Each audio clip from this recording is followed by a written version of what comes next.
I always believed loyalty at work meant something that if you poured yourself into your job, sacrificed evenings, weekends, and even parts of yourself you didn't know you were giving up, someone would notice. I thought it would mean recognition, respect, or at least basic kindness. But what I didn't realize then, what I would only learn through humiliation, heartbreak, and then a shocking twist of fate, was that sometimes the universe waits for the moment you are broken before it reveals the truth. My story begins not with revenge, but with blind devotion, the kind that leaves scars you can't see until it's too late. I was 28 at the time, a young woman who had clawed her way into the corporate world with nothing but sheer determination and the belief that hard work could silence every doubt. I was not the most confident person in the room, nor the loudest, but I was the one who stayed late, the one who fixed mistakes no one else noticed, the one who quietly kept everything together so others could shine. For years, I thought that was enough. For years, I thought I was building a career brick by brick. But in the corporate jungle, devotion doesn't always matter. People like me, quiet, diligent, and visible, are often the first to be stepped on when someone higher up needs a boost. And that truth would come crashing down on me in the most humiliating way when I was told I wasn't good enough to attend the luxury retreat my entire team was invited to. It wasn't just any retreat. This was the annual Executive Vision Summit, a week-long getaway at a five-star resort by the ocean. The kind of event people whispered about all year. It was where promotions were whispered over champagne, where connections were sealed over golf, where careers were decided in the glimmer of candlelit dinners. For months, I had worked like a woman possessed, preparing the presentations, analyzing the numbers, crafting every detail of our department's strategy. It was my blood, sweat, and sleepless nights that had shaped the very foundation of what my boss would present. So when the list of attendees was announced and my name was not on it, I laughed at first. I thought it was a mistake. I thought maybe someone had overlooked it, that my name had been accidentally erased. But the laughter quickly faded when my boss, a man I had admired, even respected, called me into his office. He leaned back in his leather chair, hands folded behind his head, and gave me that smile people use when they're about to step on your neck but want to sound polite about it. Listen, he said, we only have limited spots this year. It's really for people who represent the future of the company, people who embody what we want to showcase. You've done great work, but you're not exactly retreat material. Retreat material. The words hit me like a slap across the face. I remember staring at him, my throat tight, my mind replaying every night I had stayed until the cleaning staff turned off the lights around me, every time I'd skipped family dinners, every time I'd put my own life on hold. And now I wasn't retreat material. What did that even mean? Was it because I wasn't glamorous? Because I didn't schmooze? Because I didn't flirt or laugh at his terrible jokes like some of the others? I left his office trembling, clutching the rejection like a wound no one could see. My coworkers tried to hide their pity, but I caught the glances that whispered, "That's rough." One even patted my shoulder with that awkward kindness people give when they don't know what else to do. It was humiliation in slow motion, and it burned deeper because I had believed foolishly that loyalty mattered. At home, I crumbled. I sat on the floor of my small apartment, staring at the ceiling as tears slipped down my cheeks. My father's words echoed in my mind. Never let anyone tell you you're not enough. But in that moment, I felt exactly that, not enough. Not good enough, not polished enough, not worthy enough. But life has a way of twisting fate when you least expect it. Because while I was drowning in shame, a secret about my own past, something I had never known, was about to surface and change everything. It started with a phone call. A call from a number I didn't recognize, with a voice that was warm but uncertain. "Is this Claire?" the woman asked softly. My heart skipped. She said she was connected to my late mother's side of the family, a side I knew almost nothing about. My mom had passed when I was young, and she had never spoken much about her past. I had grown up believing we were alone, that we had no extended family worth mentioning. But the woman on the phone revealed something I could barely process, that my grandfather was still alive. Not just alive, but powerful, wealthy, and very much part of the world I thought I could only dream of touching. At first, I thought it was some scam, some cruel joke. But as she spoke, she mentioned details about my mother no one outside our family could have known. The lullaby she used to hum, the scar above her eyebrow from when she fell as a child, the way she always insisted on eating dessert before dinner because life is short. My chest ached as memories rushed back. This woman wasn't lying. I listened in stunned silence as she told me my grandfather owned one of the largest hospitality empires in the country: hotels, resorts, retreats. He had been searching for me for years, hoping to reconnect with the daughter of the child he had lost contact with. And now, as if fate itself had orchestrated it, he wanted me to join him. I was too overwhelmed to speak. Part of me was furious. Where was he all my life when Mom and I were struggling? Where was this family when we were eating canned soup for dinner? But another part of me felt the pull. Not for the money, not for the wealth, but for answers, for connection, for the pieces of my story I had never been allowed to know. And so, trembling, heart pounding, I agreed to meet him. I couldn't have imagined then how perfectly the timing aligned. That very retreat I had been humiliated into missing. It was one of his resorts, one of his crown jewels. And by the time the week was over, the people who dismissed me as not retreat material would be forced to look at me in a way they never had before. But before revenge, there was truth to face. Before karma played its hand, there were wounds in me that still needed to bleed before they could heal. And so, with a suitcase packed and my heart torn between fear and anticipation, I stepped into a story that would shatter everything I thought I knew about myself and everyone else. I didn't sleep the night before meeting him. My thoughts spun in every direction, each one tugging me toward a different fear or hope. What if he regretted finding me? What if this was just pity? What if I wasn't what he expected, and he turned away, confirming what my boss had already told me, that I wasn't enough? But beneath all the fear was a tiny spark of something else. Something I had tried to bury for years, the longing to belong somewhere to someone. When I walked into the hotel lobby the next morning, my breath caught in my chest. I had never seen anything so grand. Crystal chandeliers dripped from the ceiling like frozen waterfalls, their light scattering across marble floors, polished so perfectly I could see my reflection. The air smelled faintly of orchids and expensive cologne. Guests in tailored suits and glittering jewelry drifted through the space, their laughter echoing like music I didn't know the steps to dance to. And there, near the fountain that gurgled in the center of the lobby, stood a man who looked as if he had been carved out of time itself. His back was slightly bent with age, but his posture was proud, his eyes sharp, scanning the room with a presence that demanded attention. When his gaze found me, something softened. He raised a trembling hand, and in that small gesture, I felt the years collapse between us. "Claire," he whispered when I reached him, his voice rough but full of warmth. I froze. How could he know my name just by looking? But then I saw it, the resemblance. The curve of his smile mirrored my mother's, the same slope of the nose. My throat tightened, and before I could stop myself, tears blurred my vision. He didn't hesitate. He pulled me into an embrace that was at once unfamiliar and deeply needed. For a moment, I let myself lean into it, let myself be held as if I had always been meant to be here. My body shook with silent sobs, years of loneliness spilling out against the shoulder of a man I had only just met. We sat together in a quiet corner of the hotel lounge, the sound of clinking glasses and hushed conversations fading around us. He told me stories about my mother, how stubborn she was as a child, how she once ran away from home just to prove she could survive a night on her own. He told me how she laughed, how she dreamed, how she carried a piece of fire in her that could light up a room. And as he spoke, I realized he was describing me too, as if the parts of her I had never known had been planted in me, like seeds waiting to bloom. "I lost her," he said finally, his eyes misting with a sorrow that seemed endless. "But finding you, maybe this is life's way of giving me a second chance."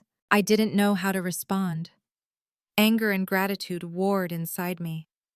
Where was this chance when Mom was sick? Where was this family when she needed help paying hospital bills? but looking into his weary eyes, I saw regret carved into every line of his face, and though forgiveness didn't come easily, I knew carrying hatred would only deepen my wounds. That afternoon, he invited me to dinner in the private suite overlooking the ocean. It was only when I stepped into the grand dining hall that I realized the truth. This wasn't just dinner. It was the welcome reception for the Executive Vision Summit, the very retreat I had been excluded from. My heart pounded as I scanned the room. There they were. My boss, my colleagues, all dressed in designer outfits, sipping champagne, laughing as if the world belonged to them. My boss spotted me, and his face flickered with confusion before settling into a smirk. He thought I had sneaked in. He thought I didn't belong. But then my grandfather placed a hand on my shoulder and guided me forward. Everyone, he announced, his voice carrying effortlessly across the hall. "This is Claire, my granddaughter." The room fell silent. For one glorious moment, all the arrogance, all the dismissal, all the whispers of me not being retreat material shattered like glass on marble. My boss's smirk faltered. His eyes widened, his jaw tightening, as if he were choking on the champagne he hadn't even sipped yet. My colleagues shifted uncomfortably, their gazes darting between me and the man whose empire had built the very resort they stood in. I stood there trembling but steady, a storm raging inside me. Part of me wanted to gloat, to throw his words back at him, to demand he say them again, now that the ground beneath his feet had changed. But another part of me, the part that had cried on the floor of my apartment just days ago, simply stood in awe of the moment. Not because of the power or the status, but because for once in my life I wasn't invisible. Dinner passed in a blur. I barely tasted the food. Lobster tail, truffle, risotto, champagne poured endlessly into crystal flutes. I was too consumed by the whirlwind of emotions, by the glances I caught from across the table, by the way my boss's forced smile looked more like a grimace. My grandfather introduced me to executives, to partners, to people who spoke to me not as an assistant or a background worker, but as someone worth knowing. But beneath the shimmer of the evening, a shadow lingered. I couldn't shake the memory of my boss's words. Not retreat material. They still stung even now, even here. And I realized revenge wasn't about proving him wrong in front of others, it was about proving it to myself. Later that night, alone in the suite my grandfather had arranged for me, I stood on the balcony overlooking the ocean. The waves crashed against the shore, relentless, unapologetic, endless. I thought about my mother, how she had raised me to be strong, to fight, even when the world felt determined to break me. I thought about the years I had given to people who never saw me, about the way I had let their words define my worth. And for the first time I let the anger burn, not as a wound, but as fuel. This retreat wasn't the end of my humiliation, it was only the beginning of my reckoning. My boss had stripped me of dignity once, but now I held something far more powerful, the truth of who I was, where I came from, and the legacy that pulsed through my veins. And as the moonlight painted the waves silver, I made myself a promise. I would not just survive this retreat, I would rise from it. And when I was done, the people who had dismissed me would remember my name long after the champagne glasses were cleared, and the lights of this resort faded into memory. The next morning, sunlight spilled across the balcony of my suite, gilding the room in shades of gold. For a moment, I simply stood there, breathing it in, wondering if it was all some impossible dream. Yesterday, I had been the forgotten assistant, the one who fetched coffee, who carried binders to meetings without being acknowledged. Today, I had been introduced to a room full of executives as a granddaughter of the man who owned the very walls that housed their ambition. But dreams don't last forever. Reality, sharp and cold, returned when I heard the knock on my door. It was one of the resort's attendants carrying an embossed envelope sealed with the hotel's crest. My fingers trembled as I opened it. Inside, written in elegant calligraphy, was an invitation: exclusive strategy brunch with senior leadership. I wasn't supposed to be here, not in their world, not at their tables. Yet the invitation carried my name, as if it had been etched there by destiny. When I arrived at this terrace later that morning, the scene was already alive with conversation. Crisp white linens covered the tables, and silver platters of fruit and pastries gleamed under the sun. The ocean stretched endlessly beyond the railing, waves crashing in a rhythm that matched the beating of my heart. And there he was, my boss. His back straight, his laughter loud, too loud as he charmed a cluster of executives. But when his eyes flickered toward me, his smile faltered just for a second before returning sharper, thinner, like a blade cloaked in velvet. "Oh," he said, raising his glass of orange juice. "Look who decided to join us." I didn't realize this was an open invitation. The words stung, but I refused to let them pierce me the way they once would have. Instead, I squared my shoulders and took a seat beside my grandfather, who leaned close and whispered, "Let them underestimate you. It makes the ending sweeter."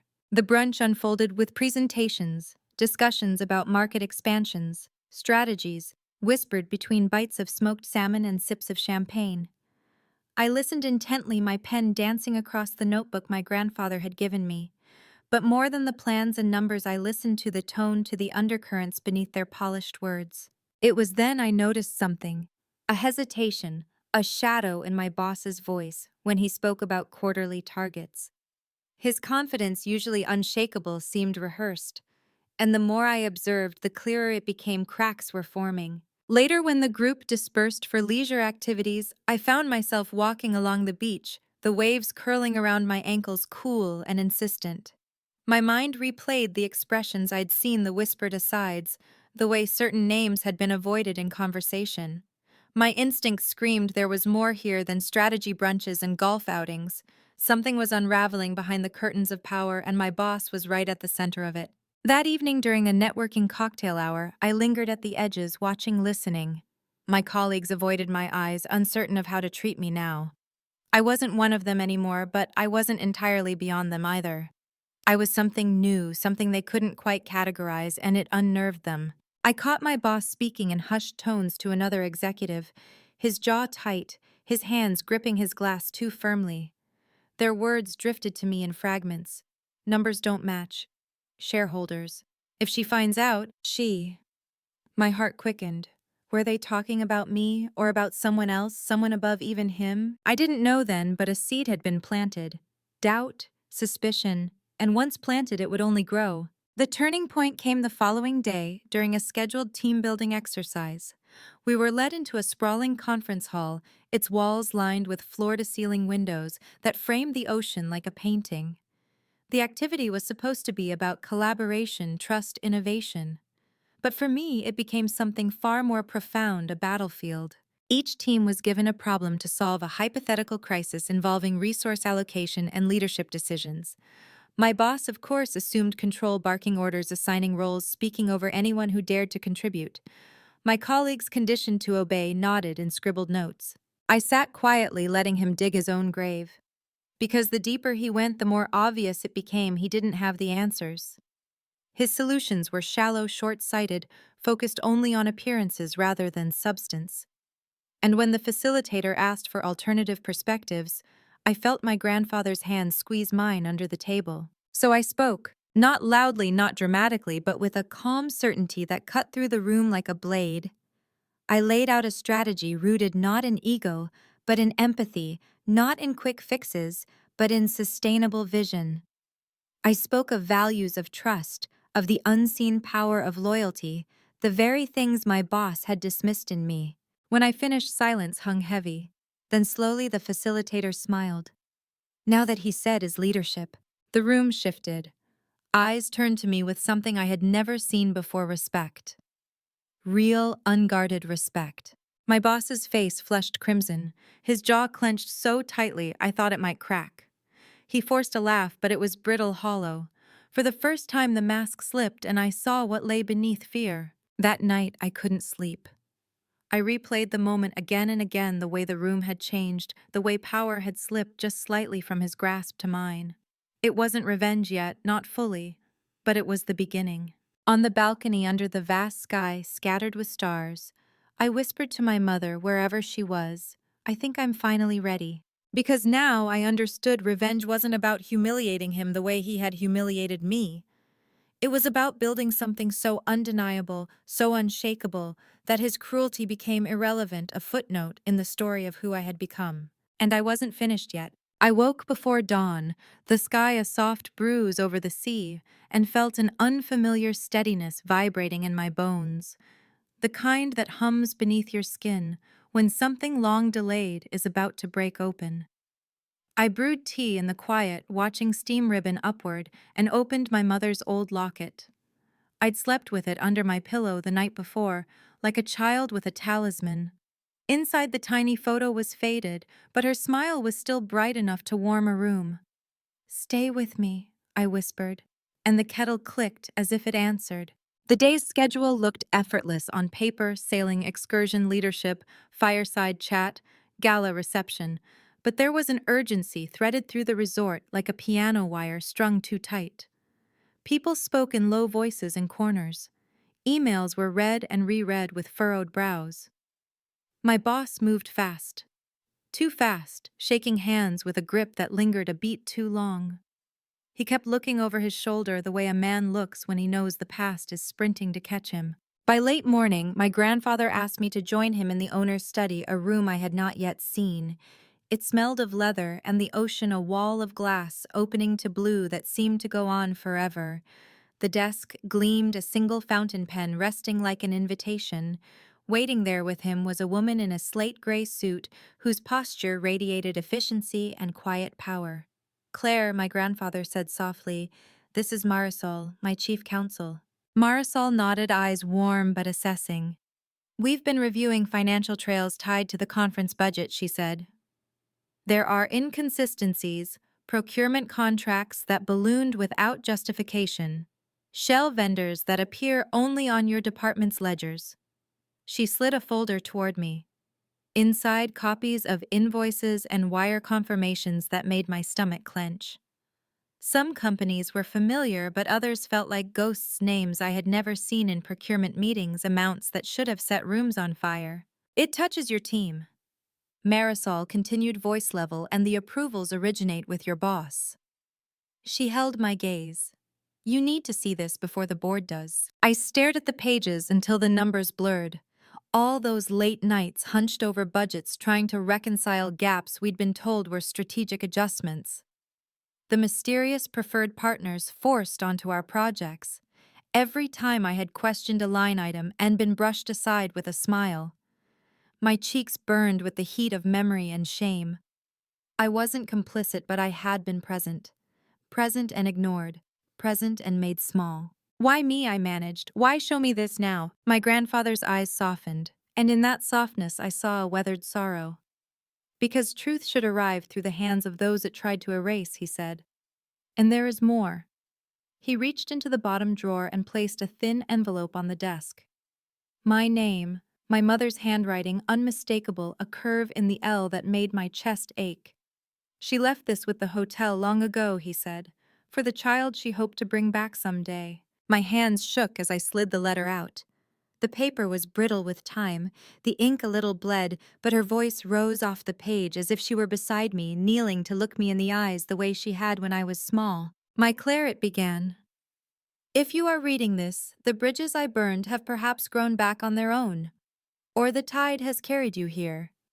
I left not because I did not love my father, but because I loved you. I could not bear to raise you inside a house where money could fix everything, but could not mend a heart that had hardened with pride.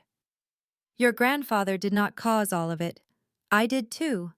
I was stubborn and afraid. Forgive us both if you can."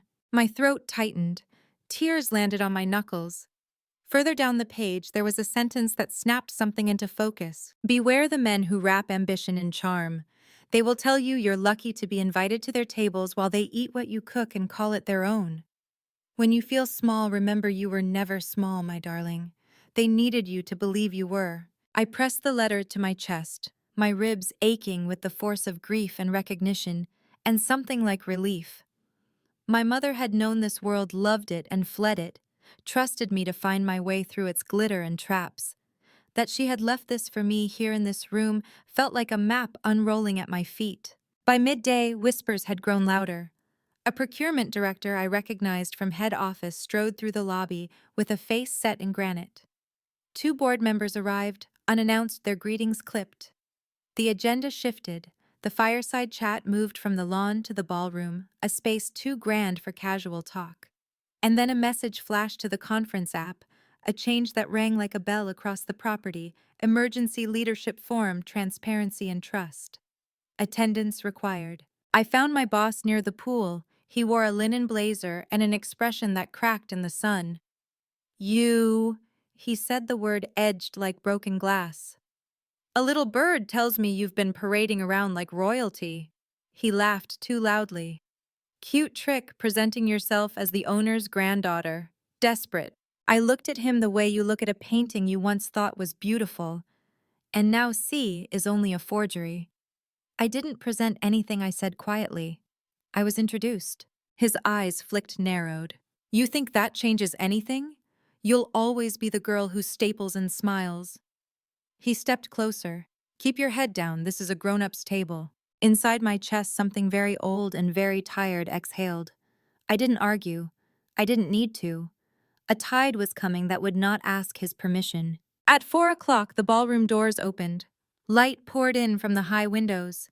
Rows of chairs faced a stage set with minimalist chairs, microphones arranged like instruments waiting for musicians.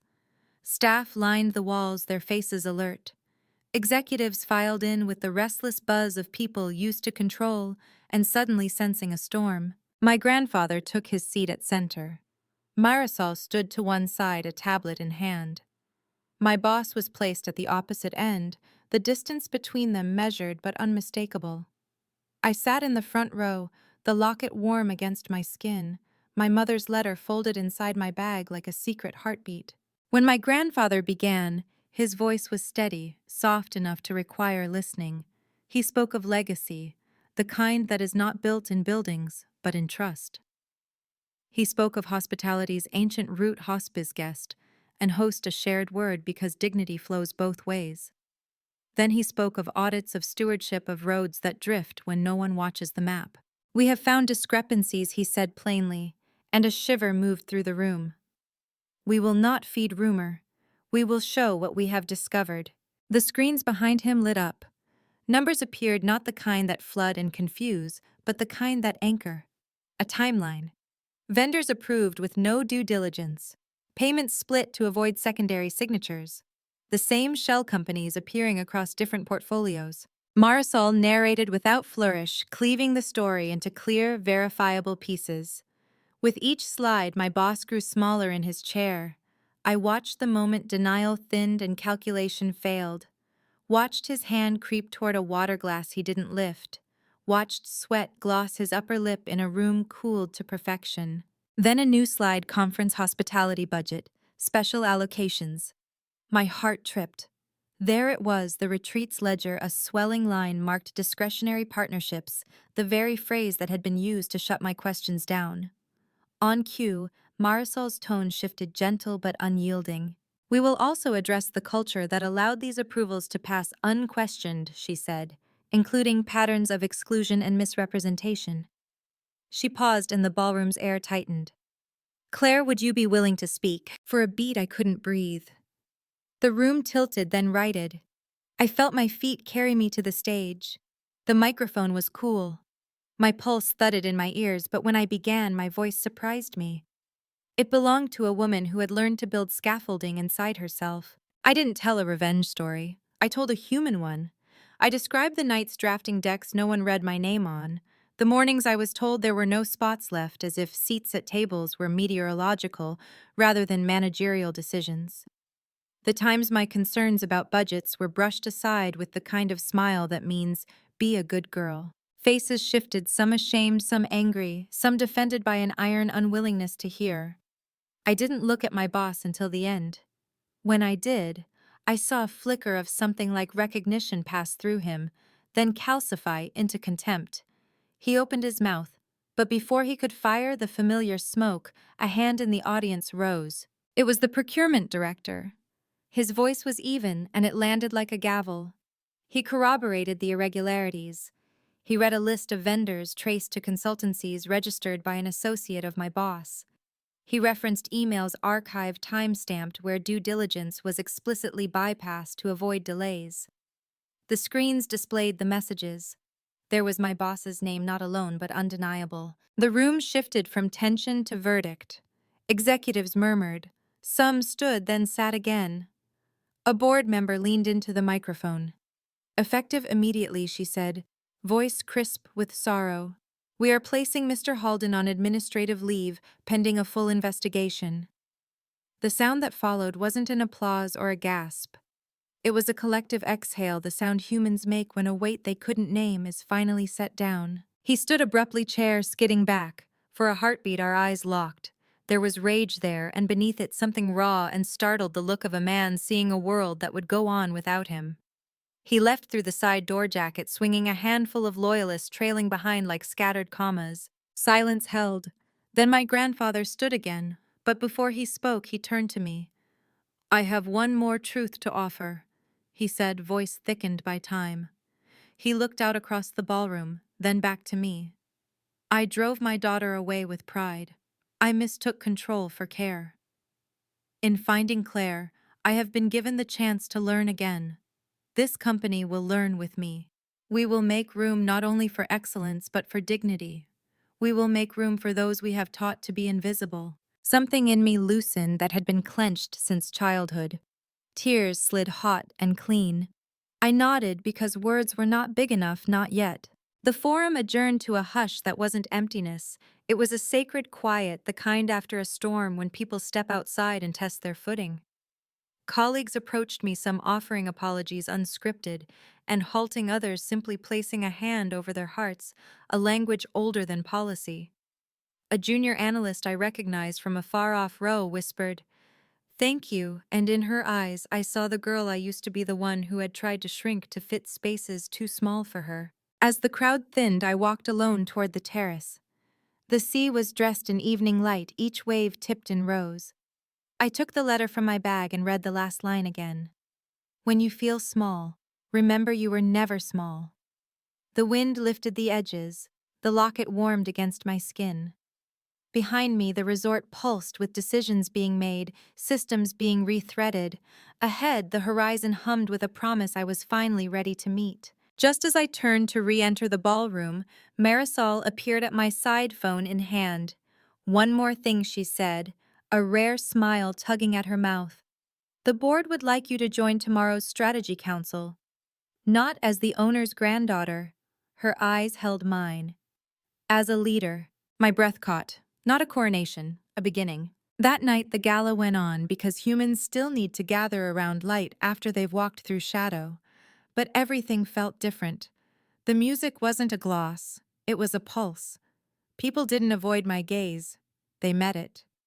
My grandfather asked me to dance his steps, careful, his palm warm. Your mother loved this song, he said. We swayed, and somewhere between the second and third chorus, I felt something that might have been forgiveness soften the sore places inside my chest. As the hour grew late, I slipped onto the balcony alone. The resort's lanterns trembled in the salt breeze. Far out, a boat stitched a silver line across the dark. I closed my eyes and saw the girl in the fluorescent-lit office, who thought loyalty would save her, the woman on the balcony, who learned truth would. Between them stood the day I had just lived, terrible and beautiful, a hinge. Tomorrow would bring governance and interviews, the dull and necessary architecture of change. But tonight, standing in the gentle roar of the sea, I let myself feel what I had not allowed in years, safe in my own skin. As the last of the music faded from the gala, I slipped away into the quiet, barefooted, on the cool marble of the terrace. The moon hung low over the sea, its reflection shattering into silver fragments across the waves. I held the locket in one hand, my mother's letter in the other, and for the first time in years, the future did not feel like a stranger waiting to strike. It felt like a door left ajar, light spilling through. The next morning arrived, soft and bright gulls wheeling overhead, as if the world itself had reset. But inside the resort, gravity still hummed. An emergency board council was scheduled for mid-morning, and Marisol asked me to attend. I had not slept much, my dreams a jumble of faces and voices, yet, when I dressed, pulling my hair back with deliberate calm, I felt steadier than I could explain. It wasn't armor I was putting on, it was skin I finally trusted to fit. The council chamber was smaller than the ballroom, but heavier somehow, the kind of room where sentences reshaped destinies. Around the oval table sat board members, procurement leads, and a handful of executives who had survived the culling of yesterday. My grandfather presided not as monarch, but as steward, his eyes quiet or humbled. Beside him, an empty chair waited. Marisol gestured to me, and I understood it was mine. I sat. The room shifted subtle, almost imperceptible, but I felt it. My boss's absence hung like a torn banner, but the work of rebuilding had already begun. They spoke of audits, of restructuring, of inviting new voices to the table. They spoke of culture, of equity, of the need to burn down unspoken hierarchies. And then they asked me to share my perspective. At first my voice was tentative, but as I continued it thickened, strengthened. I told them about the jokes that were not jokes, the invitations that never arrived, the budgets that disguised theft as opportunity. I told them about the years I had believed that shrinking myself was survival. Faces nodded, pens scribbled, someone wiped their eyes. And when I finished, there was silence. But it was the good kind, the silence of listening, of respect earned. By the end of the session, the council had voted I would lead a new task force on ethical oversight. Not as a symbol, as a director. My title would change, my office would move, but more importantly, the architecture of how this company breathed would begin to shift. And though I was still young, still learning, I was no longer alone. The room had made space, and I had stepped into it. That evening, after the official statements were drafted, and the gossip had begun its inevitable spin, I walked the shoreline with my grandfather. His steps were slower now, but his hand was warm in mine. "You remind me of her," he said, suddenly staring at the horizon. "Not because you defy me, because you forgive me even when I don't deserve it." His voice caught a thread fraying. "Thank you for not turning away." I squeezed his hand, the wind tangling our silence. Maybe forgiveness wasn't immediate, but it was possible, like a tide rolling in. And maybe that was enough. Later, alone on the balcony, I opened my mother's letter one final time. I read the words that had carved themselves into me. "You were never small, my darling. They needed you to believe you were." I folded it carefully, slid it back into the locket, and clasped it around my neck. The chain rested against my skin, a weight that felt like wings. I lifted my face to the night sky, inhaling salt and possibility, and whispered, "I am not small." And the sea, eternal and unbroken, whispered it back. If this story touched you the way it touched me to tell it, I invite you to pause with me here. Please like this video, share it with someone who might need to remember their own worth, and subscribe to the channel so we can continue to walk through stories of betrayal, resilience, and quiet revenge together. And if you have ever felt invisible, leave a comment below. Your story matters too.